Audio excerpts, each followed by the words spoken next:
Assalamu alaikum students. How are you grade 9th? I hope you are doing well at your homes. I am your online teacher for the subject of biology. And today we are going to start our lecture number 16. In our previous lecture, we have learned about the definition of enzymes. And we have learned that how enzymes lowers the need of activation energy and how they help to catalyze a chemical reaction. We have observed various characteristics of enzymes and how enzymes are involved in catalysis.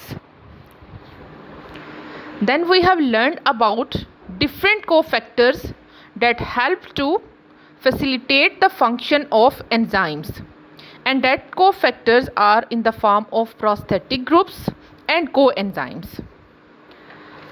Then we have learned about metabolic pathways, and we have observed different uses of enzymes. So students, today our topic of discussion is factors affecting the rate of enzyme action. Now we can see that how different factors affects the rate of enzyme actions. Enzymes are very sensitive to the environment in which they work.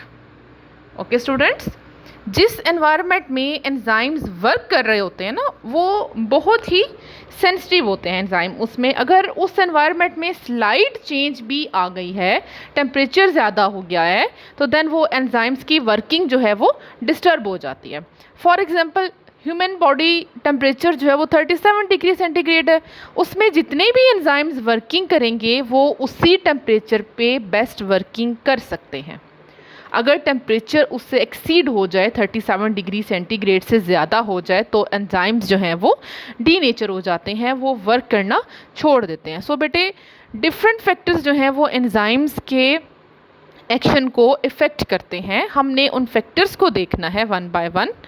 तो अब देखें इसमें क्या है. Any factor that can change the chemistry और shape of enzyme molecule can affect its activity. कोई भी जो फैक्टर है जो एंजाइम की शेप और केमिस्ट्री को चेंज कर देता ना बेटे, तो उसको हम क्या कहते हैं कि वो एंजाइम्स की एक्टिविटी को इफ़ेक्ट कर सकता है, जिसकी वजह से एंजाइम्स की केमिस्ट्री चेंज हो रही है, एंजाइम्स की शेप चेंज हो रही है. They can also effect the activity of the enzymes. Some of the factors that can affect the rate of enzyme action are being discussed next. तो बेटे हम one by one different factors जो हैं वो study करेंगे. So students, first of all we can see the effect of temperature on enzyme action. First of all see the box in which the optimum temperature for the maximum working speed of human enzymes is 37 degree centigrade. ये बात अभी मैंने पहले भी बताई है आपको कि जो ऑप्टिमम टेम्परेचर है, ठीक है, मैक्सिमम वर्किंग टेम्परेचर जो है, जो ह्यूमन्स बॉडी में वर्किंग करेंगे, वो 37 डिग्री सेंटीग्रेड है. और बेटे ये हर एनिमल का डिफरेंट होगा. हर एनिमल का जो बॉडी टेम्परेचर है वो डिफरेंट होता है. जो बर्ड्स हैं उनका बॉडी टेम्परेचर ह्यूमन्स के बॉडी टेम्परेचर से ज़्यादा होता है. तो जो बर्ड्स में एंजाइम्स वर्क कर रहे होते हैं वो हाई टेम्परेचर पे वर्किंग करते हैं, ठीक है बेटे. लेकिन जो एंजाइम्स ह्यूमन बॉडी में वर्किंग करेंगे वो 37 डिग्री सेंटीग्रेड पे वर्किंग करेंगे. अब बेटे होता क्या है, increase in temperature speeds up the rate of enzyme catalyzed reaction. जैसे जैसे टेम्परेचर इंक्रीज होता है ना, तो वो एंजाइम्स कैटेलाइज्ड जो रिएक्शन है उसको भी स्पीड अप कर देता है, ठीक है. एंजाइम्स कैटेलाइज्ड रिएक्शन वो होते हैं बेटे जिसमें एंजाइम हम यूज़ कर रहे होते हैं और उनका जो रेट है, रेट ऑफ रिएक्शन जो है वो बहुत ज़्यादा होता है as compared to those reactions that are uncatalysed, but only to a certain point, ठीक है बेटे. अब इसका मतलब ये नहीं है कि अगर टेम्परेचर इंक्रीज करने से rate of enzyme reactions increase हो रहा है तो हम टेम्परेचर को इंक्रीज करते ही जाएंगे. ऐसा नहीं है कि कुछ पॉइंट पे आके ऐसा होता है कि जब हम उससे फर्दर इंक्रीज़ करते हैं ना टेम्परेचर को, तो देन एंजाइम डीनेचर हो जाते हैं, वो वर्किंग नहीं कर सकते। ठीक है, तो increase in temperature speeds up the rate of enzyme catalysed reaction but only to a certain point. Every enzyme works at its maximum rate at a specific temperature. जो हर एंजाइम है वो अपने मैक्सिमम रेट पे working करता है specific temperature पे, and that specific temperature is called as the optimum temperature for that enzyme. तो बेटे वो क्या होता है कि वो ऑप्टिमम टेम्परेचर है उस एंजाइम की वर्किंग के लिए। ठीक है, अब हर एंजाइम जो है वो अपने मैक्सिमम रेट तक वर्क करता है स्पेसिफिक टेम्परेचर पे, and that temperature is called optimum temperature for that enzyme. And if the temperature exceeds the optimum temperature, then enzymes becomes denatured and it affects the activity of the enzymes. When temperature rises to a certain limit, जब temperature एक certain limit तक increase हो जाता है, heat adds in the activation energy and also provides kinetic energy for the reaction. तो बेटे जैसे जैसे टेम्परेचर ज़्यादा होगा ऑब्वियसली हीट जो है वो रिएक्शन में ऐड होना शुरू हो जाएगी। Okay, and activation energy is already present in that reaction which is needed to start a chemical reaction. तो क्या होगा कि जब टेम्परेचर सर्टन लिमिट से बढ़ना शुरू हो जाएगा तो हीट जो है वो एक्टिवेशन एनर्जी में ऐड होती जाएगी और वो काइनेटिक एनर्जी प्रोवाइड करती जाएगी रिएक्शन को। सो रिएक्शंस आर एक्सेलरेटेड। तो जो रिएक्शंस हैं वो एक्सेलरेटेड मीन्स स्पीड अप हो जाते हैं। But when temperature is raised well above the optimum temperature, लेकिन जब टेम्परेचर जो है वो ऑप्टिमम टेम्परेचर से ज़्यादा हो जाता है, heat energy increases the vibration of atoms of enzymes. तो उसमें क्या होता है कि जो एंजाइम्स में एटम्स प्रेजेंट हैं, हीट एनर्जी क्या करती है, उसकी वाइब्रेशन को ज़्यादा कर देती है।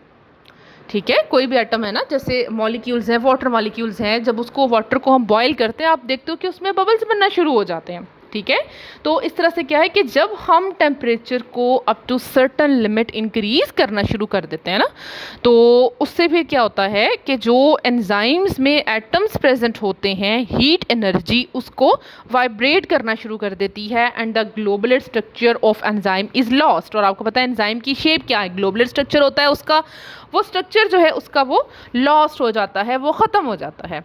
And this is known as the denaturation of enzyme. तो हम इसको फिर क्या कहते हैं, denaturation of enzyme. It results in a rapid decrease in rate of enzyme action and it may be blocked completely. और एंजाइम के डीनेचर होने की वजह से क्या होता है कि तेज़ी से जो उसका रिएक्शन है वो कम हो जाता है और या वो कम्प्लीटली ब्लॉक हो जाता है। ठीक है, एंजाइम्स जब कम्प्लीटली ब्लॉक हो जाता है इट्स मीन डैट के वो अब फर्दर रिएक्शन जो है वो परफॉर्म नहीं कर सकता। ठीक है बेटे, आपका ये पॉइंट इंपॉर्टेंट है, इससे रिलेटेड शॉर्ट क्वेश्चंस आपकी असाइनमेंट में है। डीनेचुरेशन ऑफ एंजाइम के बारे में पूछा गया है, ऑप्टिमम टेम्परेचर पूछा गया है ह्यूमन बॉडी का। तो आपने ये लेक्चर सुनने के बाद जो इससे रिलेटेड आपके क्वेश्चंस होंगे असाइनमेंट में, आपने उसको भी सॉल्व करना है। Now see the figure 6.2. So students, now see the figure 6.2 in which you can see a graph.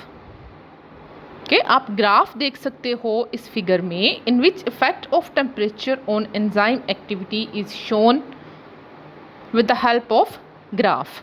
तो आप बेटे देख रहे हो कि इसमें जब हम एक ग्राफ ड्रा करते हैं उसमें हॉरिजेंटल लाइन जो है वो एक्स एक्सिस उसको हम कहते हैं, और जो वर्टिकल लाइन आप देख रहे हो उसको हम वाई एक्सिस कहते हैं। हम इसमें जो टू कंपोनेंट्स जिनको हम ऑब्जर्व कर रहे होते हैं ना, हम उसको कंपेयर कर सकते हैं। अब आप देख रहे हो फिगर में एक्स एक्सिस पे हमने टेम्परेचर लिया हुआ है, वाई एक्सिस पे हम rate of enzyme catalysed reaction देख रहे हैं। ठीक है बेटे, और आप इसका ग्राफ देख सकते हो कि एक कर्व सा इसमें बना हुआ है, एक क्रस्ट टाइप आप डायग्राम इसमें देख रहे हो which shows the rate of enzyme action, and you can see that in the start the rate of enzyme action is increased rapidly by increasing the temperature.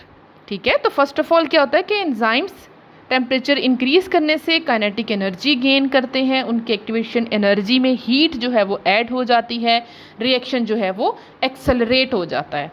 ठीक है, लेकिन बेटे जहाँ पे ऑप्टिमम टेम्परेचर लिखा हुआ है यहाँ तक टेम्परेचर इंक्रीज होने से जो रिएक्शन है वो इंक्रीज़ होगा, but when the temperature exceeds above the optimum temperature, then you can see that the slope becomes down in the downward direction and enzymes becomes denature, means जब हम optimum temperature से ज़्यादा उसको कर देंगे, उस टेम्परेचर ज़्यादा हो जाएगा तो देन जो एंजाइम्स का रिएक्शन है वो स्लो डाउन हो जाएगा। ठीक है बेटे, आपका आई थिंक ये जो टॉपिक है ये क्लियर हो गया होगा। So students, now you have learned about how temperature effects the rate of enzyme action. Our today's lecture ends now, see you in the next lecture. Till then, अल्लाह हाफिज़, God bless you.